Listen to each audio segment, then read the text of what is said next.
Before we get started with the panel section of the class, I just want to make some general announcements. First, this is the last official RS3 class, and for those at home, the last video that you will receive. We want to make sure that in the last formal, for the April 9th class, we're going to do the presentation, so we'll pick the order of presentations when you get here for that class. So just come prepared and bring your portfolios with you as well, so for us to review. We'll review those and get them back to you after, probably within a couple of weeks or so, to that extent. For those at home, we want you to make an appointment to come in and do your presentation either April 7th, 8th, or 9th. So make sure that you call into the office, you contact your RS3 advisor. You'll be coming in to see us anyway, so you need to be ready to make your presentation time. Also, for the TBA students, we need you to do the 4 documentable hours. So overall, there are 14 documentable hours that you need for the class. We've accounted for you watching the videos, you coming in to see us in between the classes, but we also need you to do 4 independent hours here at the ARC. If you don't, your advisor, we've talked about that, but if you come in, if you're confused about that, you can talk to us about that the next time you come in. But that is important that you do those hours to complete the class. Also, just some brief things about the presentation. They should be 10 minutes long. Try to keep it within that range. And business casual attire. So that works. If you're confused about that, you can just ask us. Business casual. Let's see. And also, you will get the email section of the questions for graduate school. They will be emailed out to you by on Friday. So expect to see those questions to you Friday. And I think that's it. Any other? I will buy pizza or something for you guys for the night that we're doing our presentation. Just don't spill it on your nice business casual. But you can feel free to eat while you're waiting, because you'll only be presenting to the panel here, not in front of each other, to give you a little bit less anxiety. And also, while you're waiting, we have a survey that you guys will have to do. So you do have to come on time, be here on time, everyone be here at 5. And as James said, we'll tell you the order that you're going when you get here. If anyone at if anyone at home is free at this time and just chose to take the class, TBA, please feel free to come, but let us know that you're coming to the class to do the presentation, if that makes sense. If you have questions, just ask. All right, so now we'll get started with the graduate panel section of the class. What we're going to do in this section is specifically talk about our graduate school experience. But one of the things that has become very popular among our students is the gap year. And we need to talk about the gap year and what do you do in that gap year. And we're going to start that off with Shiva. We're going to talk about the gap year, then we're going to run into talking about graduate school and our graduate school experience. All right?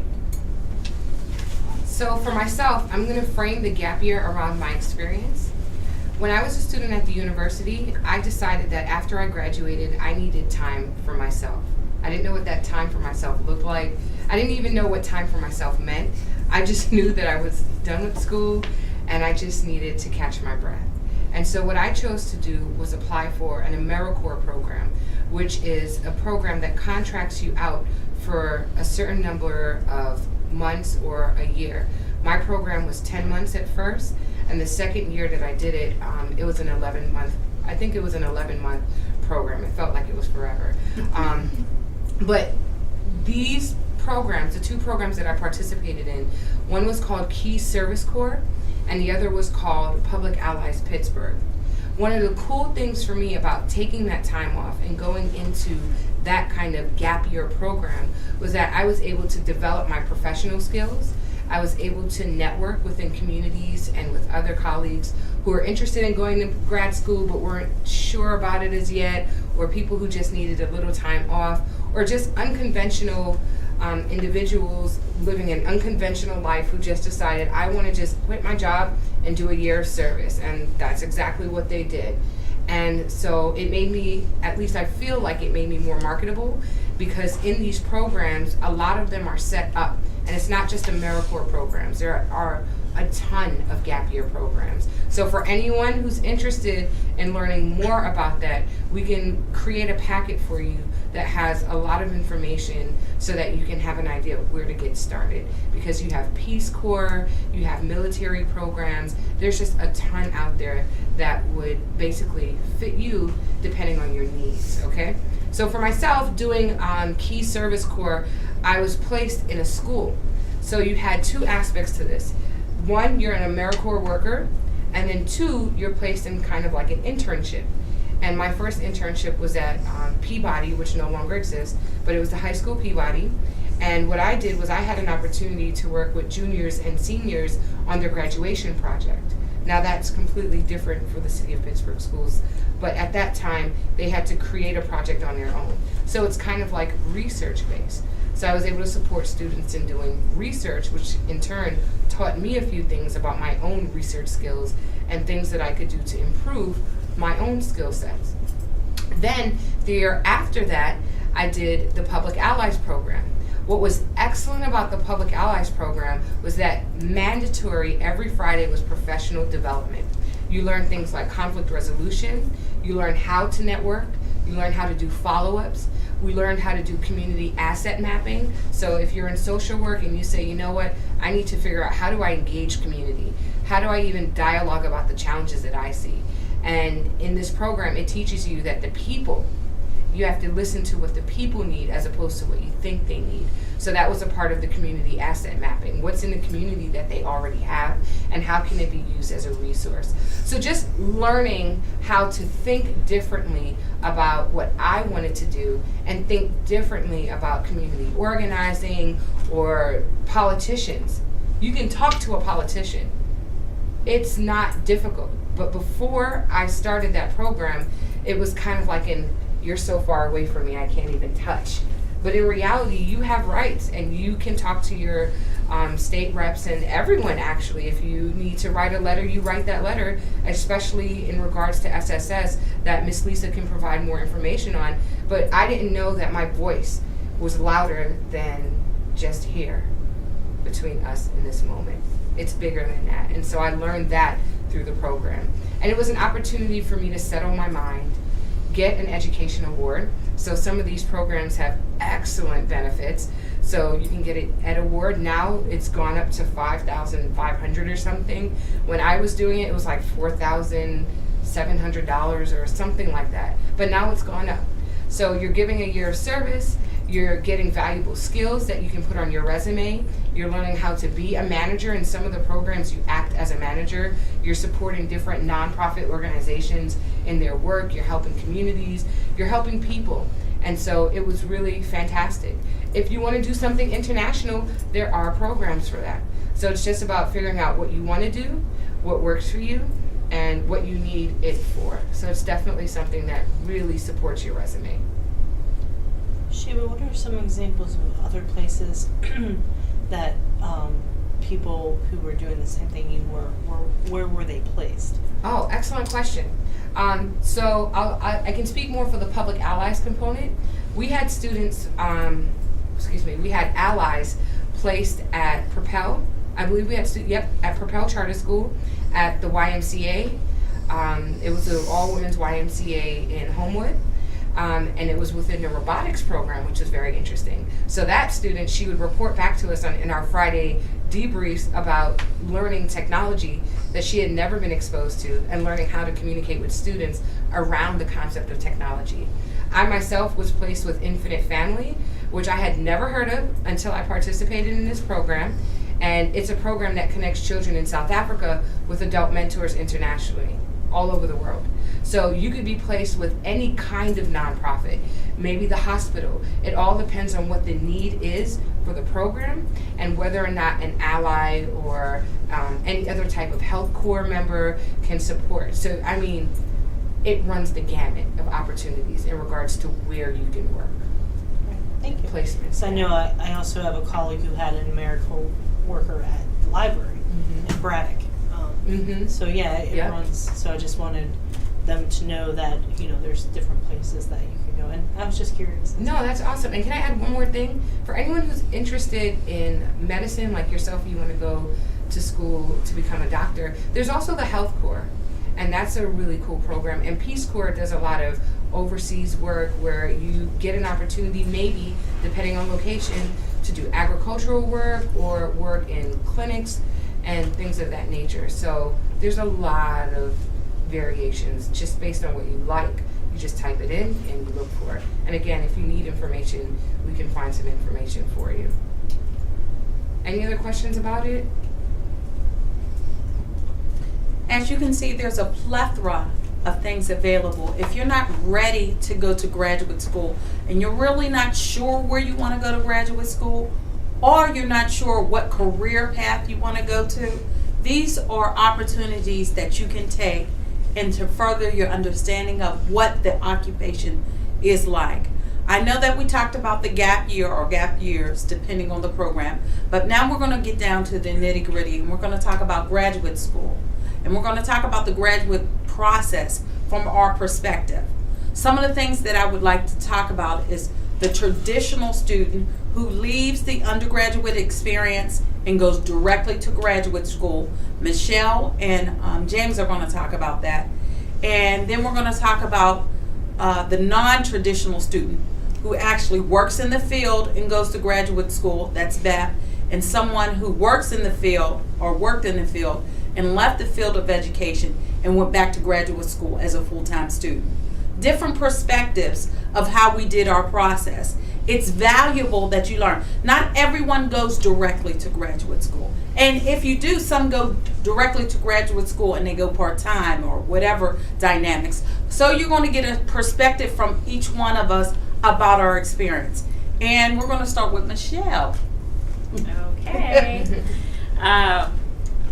My background is in education, and I have both of my degrees from Slippery Rock University. My undergraduate degree was a Bachelor of Science in Secondary Education. I'm certified to teach English and Spanish. And honestly, as I was going through my undergraduate career, I wasn't even really thinking about going to graduate school until I got involved in some undergraduate experiences that made me look into other options that I had aside from teaching after I graduated. One of those was being an orientation leader at Slippery Rock University. I was a peer advisor for it's a state-funded program, Act 101. It's very similar to SSS in many ways. And as I was having these experiences, I thought, like, oh my goodness, I would love to be able to continue to do something like this as I go off into my career. You know, is there a possibility for me to do that? And in talking with some of the people that I was working with, I found this master's degree, Master of Arts in Student Personnel. And it was so broad. Like, you could, with that degree, you can work in career services office for career counseling. You could work in financial aid, academic advising. And I was so excited when I found it, because not that I didn't love teaching, but I was just like, I just wanted more options. And so, and then it's very interesting because whenever I was, my last semester at Slippery Rock, I was doing teaching, and I actually did student teaching in Ireland. So I was applying for grad school as I was in Ireland. So the whole timeline thing is really, really important, and I'm really glad that I had a timeline, because trying to do your student teaching, complete your undergrad degree, and arrange for your grad school admission from another country. That was quite an adventure. But one of the main reasons why, aside from the fact that I kind of wanted to go a different direction and follow this passion that I had found for this different field, was that I had made a connection at Slippery Rock, and I knew that there was a grad assistantship position open in an office that I loved working in, and it was with the Act 101 program. And it just happened to be opening up when I was graduating, and so I applied for it. Again, like, I had to kind of do this like overseas interview. It was really interesting. But I was very fortunate to be selected for that. And so my entire graduate degree was paid for through this grad assistantship. It was 100% tuition waiver. So all I had to pay for to get my master's degree was fees and books. And actually it paid. So, you know, with the money that I earned from it, I was able to cover that by myself. So it was really, my education was 100% funded with this grad assistantship. And that was the only way that I could have done this, because I could not afford to go to grad school at that point in time. So I was very fortunate in many ways, but it ties into making connections and getting involved, you know, with people when you're going through your college experience, because that's how these opportunities that I was able to take advantage of, that's how I did it. I made these connections and they got to know me, and it actually continued on, because my grad assistantship is what I credit with being able to find the career that I really love, because it was a working grad assistantship. When I was working, I just came from Clarion University. Many of you know that I'm new here, and I, you know, would be working with grad students, and many of them would say, "Oh, I'm so excited! Like, I have a GA position in speech pathology, but I only have to work 2 hours a day. Even though it's a 10-hour GA position, I can do my homework the other 8 hours." And I was like, "Are you kidding me? Like, you think this is good?" They were very excited about it, but it's really, you have to make sure, you know, when you're going for a GA position, that it's something that is going to be beneficial to you, that it's a working position, because that is how, when I went to interview, I actually graduated in December, and I was looking for a job. I wanted to stay in Western Pennsylvania. Why? I don't know at the time, but I wanted to. And it was a tough job market.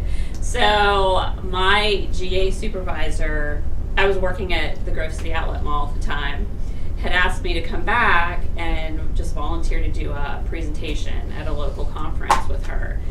And so I agreed to do that. Met a guy from Clarion University there who got in a conversation, and he's telling me that there's this position there that it's 1 year temporary position, and I applied for that. And they were trying to hire someone quickly who had good experience. Well, I was just out of graduate school, you know, but because I had a working GA position, when I was talking with them about my experiences and all that I had done, they were just blown away by it, that I had done some of these things as a grad student. So 17 years later, I was leaving Clarion University, and now I'm at Pitt. But it went from a 1 year temporary to a 17-year career at that university. So, you know, I guess with what I will say to you is, one of my revelations with grad school was just knowing what doors it can open for you, and knowing that you don't have to do exactly what you pursued in your undergrad. I never knew that before. That was an eye-opener for me. And just the connections that you can make. Always know that every interaction you have with someone is an opportunity for you to advance, you know, your career, and you know, make sure that you take advantage of every opportunity that you do have, because you never know when it can make a difference. So my experience?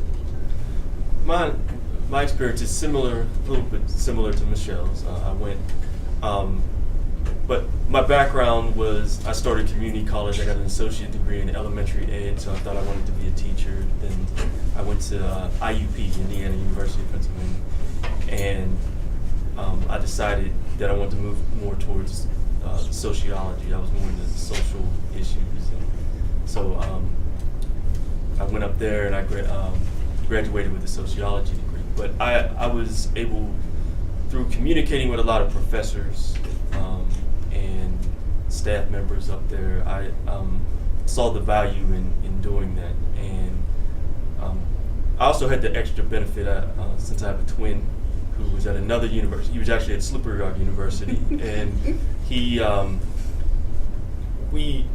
we left the community college a year. He left a year earlier than I did, so he was a year ahead of me. And he went to a master's program, started a master's program at Slippery Rock in student personnel, same when Michelle was in. And he told me about it, and he said, "Oh, how broad it is. It's interesting, though." And so there was a program at IUP that was similar to that. So I looked into that, and it just it hit me. But so I was really thinking, okay, should I go to grad school? Should I not? And then they said, well, it's free.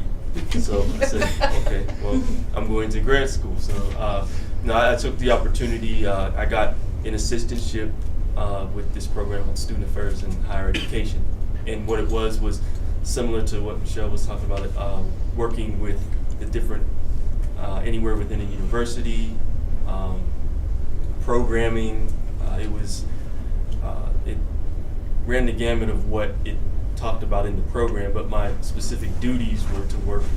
I worked in an office doing programming, and it ended up being one of the best experiences out of one of the more challenging. So it was a challenging experience because Miss Scott knows who I worked, what office I worked in. We had to do everything, and it was, but having to do everything that the office did, from programming to scheduling to I left there with a good knowledge base of how to do a lot of things. So It was a working position. yes, it was certainly a working position. So that is the good thing about different schools. They talk about teaching assistantships or graduate assistantships. Those are definitely the valuable things in that. And through my program, I also got to work at different universities. We had to do what they call practicums within it, or internships. So I had to get to work at the University of Minnesota for a little bit and do things there and broaden perspective of different students and how different schools work. So, but I would say, yes, I went to undergrad at IUP and I went to graduate school there, but just because of the benefit of the tuition and the program was great. So I didn't just go because of that, but I thought that also what went into my decision was that it was a working program. So through that program, I felt pretty confident that I could come out with a job in a lot of different areas in the university. So that was an extra benefit to doing it.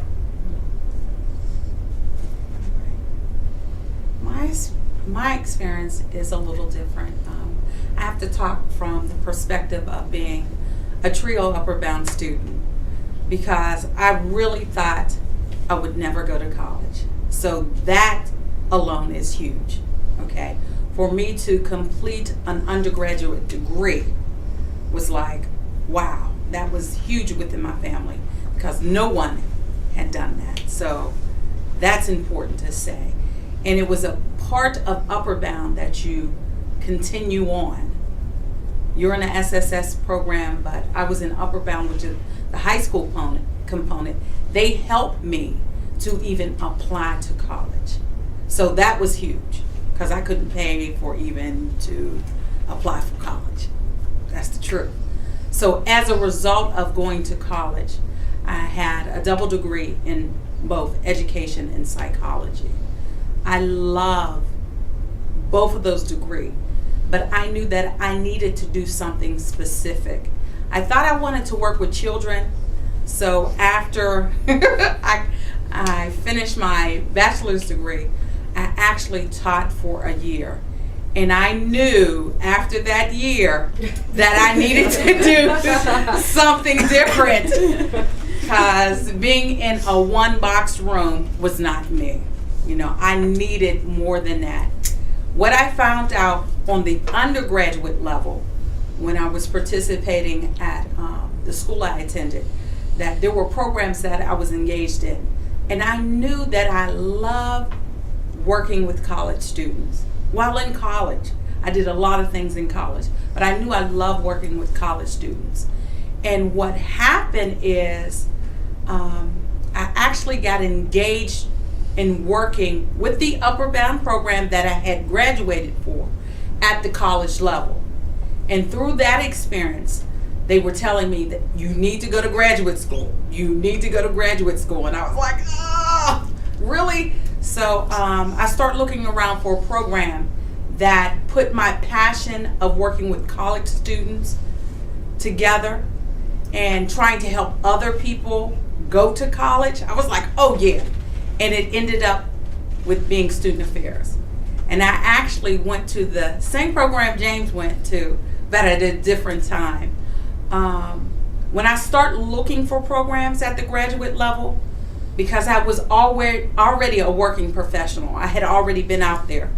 I looked for a program that actually gave me the experience. I needed the hands-on experience of working with college students. That was very vital to me. So I looked at 5 programs, only applied, don't listen to me, I only applied to one. I only applied to one program because I believed after I'd done all of my research, IUP was a good fit for me. And that's important. When you're looking for graduate schools, make sure it's a good fit for you. I know that Philippa talked about, you know, like, oh, it has this and it has all this research and it has, but if it's not a good fit for you, you will hate the school. That is so true. It would just happen to be a good fit for me. I also left my career, my job, full-time, and became a full-time graduate student. That was a huge step. After working and receiving money and having your own place, now you're back into this little, okay. So the mentality had to change in reference to, but I was more dedicated and serious about getting my education by that time. I had been out of college for 4.5 years, 5 years by that time, and I was ready for graduate school. I knew I needed to do it, but I knew I needed to work with college students on the full-time basis. I received a full-time assistantship. Unlike Mr. Scott, I worked in the student affairs office. I worked with the boss's bosses. So I had the perspective of seeing every unit and how they operated, which was phenomenal. So I can pick and choose exactly where I wanted to work and what I wanted to do. I had an internship, one of the internships he mentioned once again. My internship was actually here at the University of Pittsburgh in a department that does not exist anymore. But my first internship was here. I did a summer internship. They paid me. I learned how, it's called Pit Start now. I learned from the beginning to end how Pit Start ran, what it needed to take, what we needed to do. We were up early and we were up late, but it was so fulfilling. Like, oh, wow, this is exciting. I get to work with students and I get to see parents and I get to talk. That's important. You should get into a career that makes you thrive, makes you happy, makes you excited. That's why I do what I do, because I know where you sit is where I sat. And I know that helping you actually helps me. All right? So that's why when it comes to graduate school, make sure it's a good fit and make sure it makes you alive. All right? Another thing that Philippa said that is very important, please do not pay for graduate school. Don't do it. Do not pay for it. Go to a school that is going to actually pay you to come. My assistantship covered all of my tuition, thank goodness. But it covered all of my tuition.